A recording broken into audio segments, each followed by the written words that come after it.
Hi, my name is Hanilaika F. Badulong. I will perform how to tie a square knot. Step number 1. To tie a square knot, take an end of the bandage in each hand, pass the end in the right hand, over and around the end in the left, and tie single knot. Step 2. Then pass the end now in the left hand over the end in the right hand and complete the knot.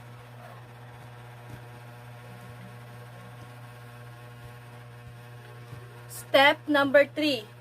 Each loose end after the second knot is tied will be doubled back and lying against itself with the other end wrapped around it. So, step number 4. Step number 4. The rule to remember in tying a square knot is the right over left, then left over right.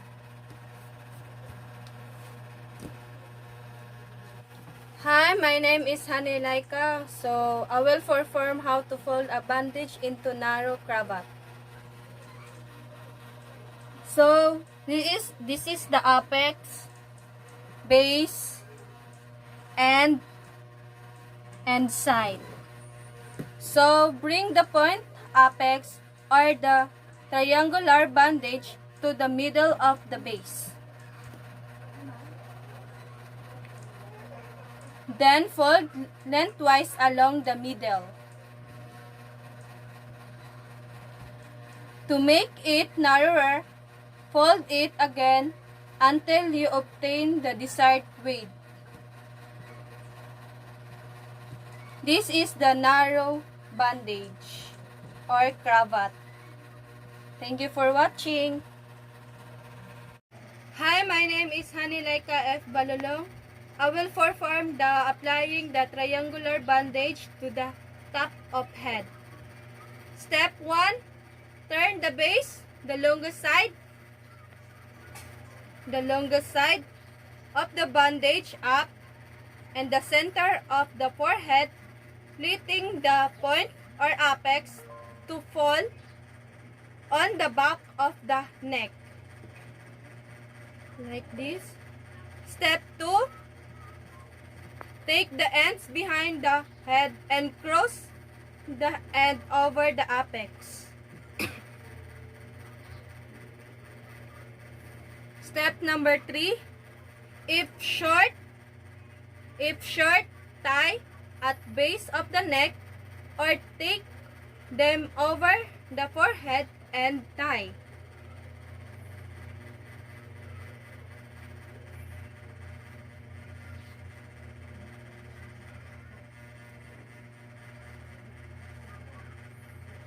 Step number 4. Tank the apex behind the cross, a part of the bandage, and secure it with the safety pin.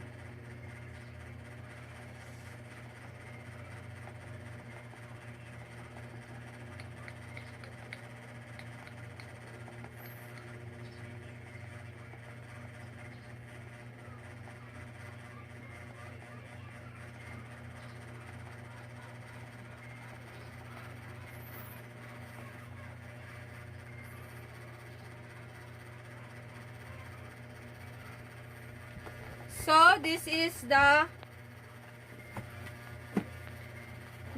applying triangular bandage on the top of the head.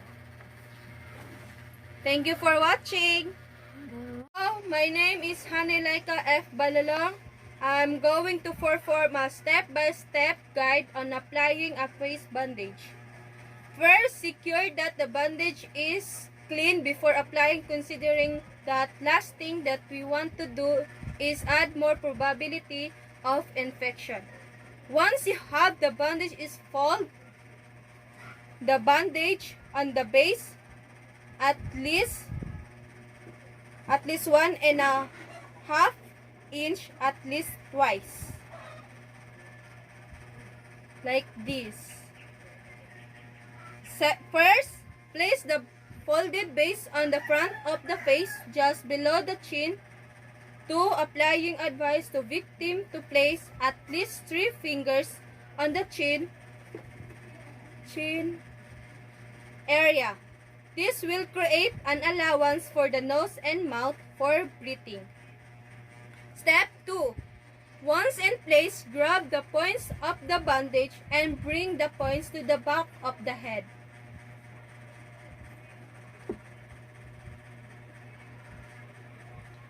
Step number 3. Make an overhand on the back of the head and the points of the hand with the points of the head with the points of the bandage. Do secure that the apex is not covered by the overhand and do not apply the overhead tightly.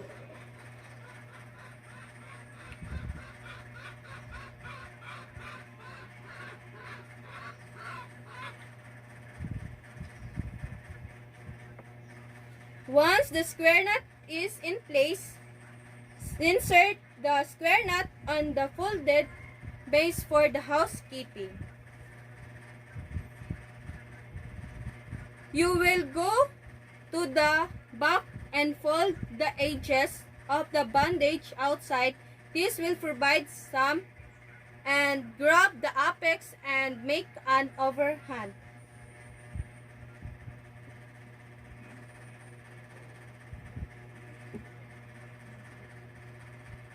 After which, insert the apex index for the housekeeping.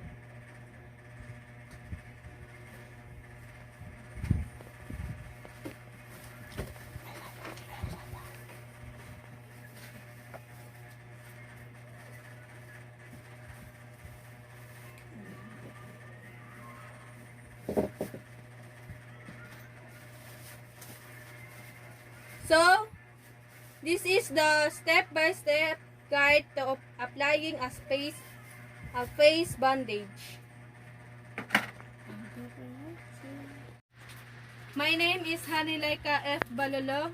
I will perform the chest bandage.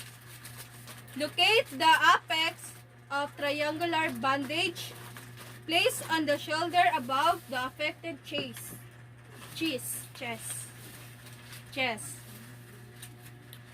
This case, the affected side is the right side. It follows that the apex will be on left shoulder if the left side of the chest is the injured side. Step 2. Bring 2 points at the back, making some adjustments of the base of triangular bandage.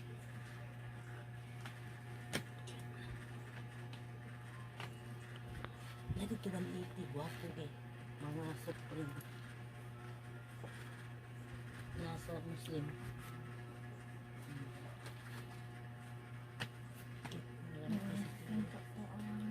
Step 3.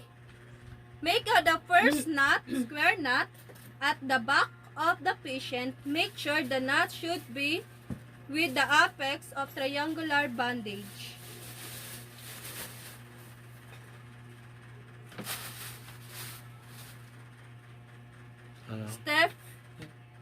Step 4.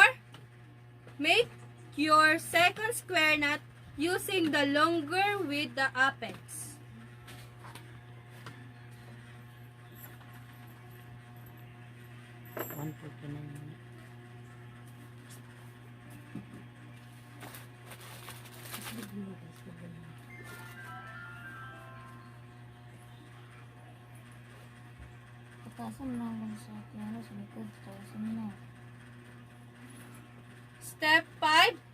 Step 6.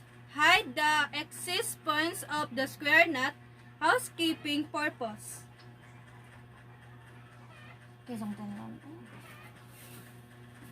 Make sure some adjustments on the base and sides of the triangular bandage by folding them outside. This will tighten by the bandage and will hold the dressing on the place.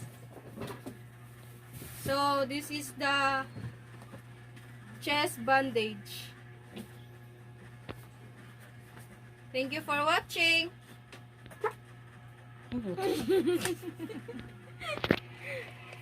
Arm string na ta. Hi, my name is Hanilaika F. Balalong again. I will perform the arm sling.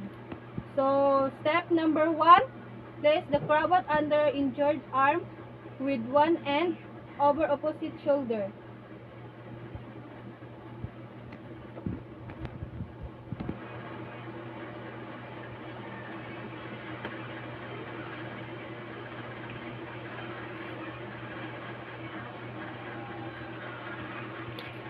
Step number 2, bring over and over injured arm and same shoulder, like this. Step number 3, tie end at side of neck.